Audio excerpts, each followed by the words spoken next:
कुरान में ये बात कैसे पता चल गई कि लोहा आसमान से आया है? कुरान अल्लाह का कलाम है और अल्लाह सब कुछ जानते हैं। उन्होंने ही हमें बताया कि लोहा आसमान से आया है।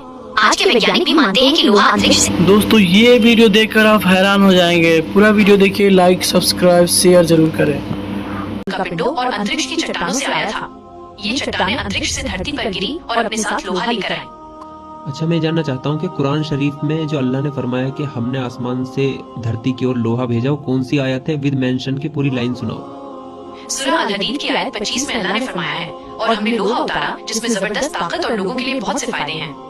ये आयत बताती है कि लोहा अल्लाह की एक महत्वपूर्ण दीन है जिसका उपयोग इंसान अपनी भलाई के लिए कर सकते हैं। जी हाँ, अल्लाह ने कुरान में यही फरमाया है कि उन्होंने लोहा आसमान से उतारा है। ये आयत हमें बताती है कि लोहा अल्लाह की एक महत्वपूर्ण दीन है और इसका उपयोग मानव जाति के लिए बहुत फायदेमंद है।